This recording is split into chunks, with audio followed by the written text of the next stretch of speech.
Halo teman-teman, welcome back to my YouTube channel. Di video kali ini aku mau berbagi lagi nih tentang soal-soal ekonomi persiapan UTBK. Soal-soal ini adalah soal-soal yang memang sering rawan sekali muncul di ujian-ujian UTBK sebelumnya. Jadi buat kamu yang sedang persiapan ujian UTBK tahun 2022, cocok banget nih kamu nonton video ini. Apalagi buat kamu yang ingin masuk perguruan PTN favorit, pastinya kamu harus sering banyak bahas soal ya. Oke teman-teman, tanpa berlama-lama lagi langsung saja aku mulai ke video pembahasan. Sebelum aku mulai, jangan lupa ya teman-teman, setelah menonton video ini berikan like, komen, serta subscribe. Karena subscribe teman-teman itu bikin aku lebih semangat loh bikin videonya. Oke, this is the time to me to start the learning. Keep watching. Oke, sekarang aku masuk soal nomor 1 ya. Di bawah ini yang merupakan pernyataan normatif adalah A. Krisis di Timur Tengah memicu kenaikan harga minyak sehingga konsumsi bensin menurun. B. Penduduk miskin sebaiknya bebas pajak supaya daya belinya meningkat. C. Penetapan upah minimum oleh pemerintah ditujukan untuk meningkatkan kesejahteraan kesejahteraan buruh. D. Peningkatan pertumbuhan ekonomi mendorong bertambahnya kesempatan kerja. E. Pencabutan subsidi bahan bakar minyak oleh pemerintah mendorong daya beli masyarakat semakin menurun. Oke, silakan bagi teman-teman yang mau menjawab soal ini duluan, dipersilakan. Kalau sudah aku bahas ya. Nah teman-teman, kalau ingin membahas ini teman-teman harus tahu dulu apa sih pernyataan normatif itu. Nah, pernyataan normatif adalah ini dia, pernyataan petunjuk yang mengandung arti apa sebaiknya yang harus dilakukan agar harapan menjadi kenyataan, kayak gitu ya. Jadi ini berkaitan dengan kebijakan apa yang harus kita ambil ketika kita ingin mencapai suatu harapan ya.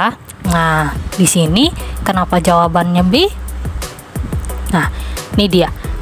Penduduk miskin sebaiknya bebas pajak supaya daya belinya meningkat ya. Harapannya apa? Harapannya gimana supaya bikin penduduk miskin itu daya belinya meningkat. Nah, gimana caranya? Dibebaskan ya, pajaknya dibebaskan ya. Nah, itu merupakan salah satu pernyataan normatif ya. Apa yang harus dilakukan agar suatu harapan menjadi kenyataan? Jadi jawabannya berapa ya? Next, kita masuk nomor 2. Nah, soal nomor 2. Untuk mengkonsumsi 2 unit barang A, Ali harus mengorbankan 1 unit barang B. Pernyataan mana yang paling tepat untuk situasi ini? Oke, silakan bagi teman-teman yang mau menjawab soal ini dipersilahkan ditulis di catatannya masing-masing. Kalau sudah aku bahas ya. Nah, ini jawabannya adalah alfa ya. Ali mengorbankan 1 unit barang B sebagai trade-off dari tambahan konsumsi barang A sebesar 2 unit. Nah, di sini dikatakan bahwa untuk mengkonsumsi 2 unit barang A, katanya Ali harus mengorbankan 1 unit barang B ya. Nah, pernyataan mana yang paling tepat? Jadi di sini si Ali ini ingin menambah unit yang dikonsumsi atas barang A ya. Nah, caranya dia harus ngorbanin 1 unit barang B. Kenapa harus dikorbankan barang B ini? Ya, karena bisa jadi anggarannya hanya cukup untuk nggak terlalu banyak anggarannya, maksudnya kayak gitu. Jadi harus ada barang yang memang harus ditinggalkan kayak gitu karena memilih satu konsumsi lebih banyak kayak gitu ya. Nah, ini jawabannya alfa ya. Ali mengorbankan 1 unit barang B sebagai trade off dari tambahan konsumsi barang A sebesar 2 unit. Jadi kalau ingin menambah barang A kan 2 unit nih mau ditambah nih, si Ali ini harus ngorbanin 1 unit barang B ya supaya anggarannya itu cukup Nah, jadi jawabannya alfa. Ayo kita lihat pembahasan. Ini namanya trade off ya. Trade off itu apa? Usaha untuk meningkatkan kualitas suatu aspek dengan cara mengorbankan aspek lain untuk mengkonsumsi tambahan barang A. Ali harus mengorbankan 1 unit barang B, kayak gitu ya. Jadi si Ali ini menambah barang A, tapi dia harus memilih ya. Harus memilih apa pilihannya? Dikorbankan nih teman-teman 1 barang B ya. Dia harus mengalami yang namanya trade off ya. Dia harus memilih barang yang harus dikorbankannya karena memilih untuk menambah barang lain. Jadi jawabannya alfa. Oke, sekarang aku masuk soal nomor 3 ya. Kebijakan pemerintah untuk menetapkan harga tertinggi atau ceiling price terhadap beberapa barang kebutuhan pokok dinilai efisien dan penting untuk menjamin ketersediaan barang-barang tersebut. Sebab barang kebutuhan pokok memiliki kurva permintaan inelastis. Oke teman-teman, silakan yang mau jawab soal ini duluan, silakan dicoret-coret dulu di kertasnya. Kalau sudah aku bahas ya. Nah, ini nomor 3, pernyataan itu salah ya teman-teman ya. Kebijakan pemerintah untuk menetapkan harga tertinggi atau ceiling price itu bukan untuk menjamin ketersediaan barang-barang ya, bukan. Ini adalah satu kebijakan dari pemerintah untuk melindungi konsumen ya. Kenapa harus dilindungi si konsumen ini?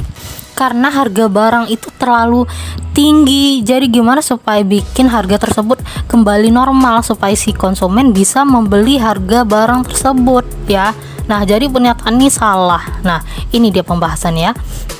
Nah, harga tertinggi atau ceiling price merupakan harga tertinggi suatu barang boleh dijual ya. Kebijakan ini dilakukan pemerintah untuk melindungi konsumen. Nah, jadi alasan pernyataan salah. Alasan, nah kita lihat lagi soalnya. Alasan, barang kebutuhan pokok memiliki kurva permintaan inelastis. Benar ya. Alasannya benar, memang barang kebutuhan pokok memiliki kurva permintaan inelastis. Jadi pernyataannya salah, alasan benar ya. Jadi jawabannya delta ya. Oke, kita masuk ke next soal nomor 4. Kepuasan tambahan yang diperoleh karena menambah 1 unit barang yang dikonsumsi disebut. Silakan bagi kamu yang mau jawab soal ini, boleh dicatat dulu di kertasnya. Oke, kalau sudah aku bahas ya. Nah, teman-teman, ini adalah konsep pada teori pada teori kardinal ya. Ada istilah total utility, ada istilah marginal utility. Nah, total utility itu apa? Kepuasan total ya, namanya total. Utility itu apa? Utility kepuasan. Jadi kepuasan total yang diperoleh konsumen dari mengkonsumsi barang atau jasa. Nah, kalau marginal utility apa? Marginal utility itu tambahan kepuasan ya. Berapa tambahan kepuasan yang diperoleh dari penambahan 1 unit barang atau jasa? Dua hal tersebut merupakan konsep penting dalam teori kardinal ya. Apa teori kardinal itu? Ya, teori yang menyatakan bahwa kepuasan konsumen dapat dihitung secara nominal ya, dapat dihitung secara nominal tuh angka ya, ada angkanya, bisa diangkakan. Jadi jawabannya adalah total utility alpha. Oke, kita masuk soal nomor 5. Nah, berikut ini adalah hal yang perlu diperhatikan dalam menentukan pilihan kecuali. Nah, silakan bagi kamu yang mau jawab soal ini, dipersilahkan dulu ditulis di kertasnya, oke? Dah, kita bahas ya. Nomor 5 jawabannya adalah delta ya. Kenapa delta? Ya, ini dia teman-teman, kita bahas.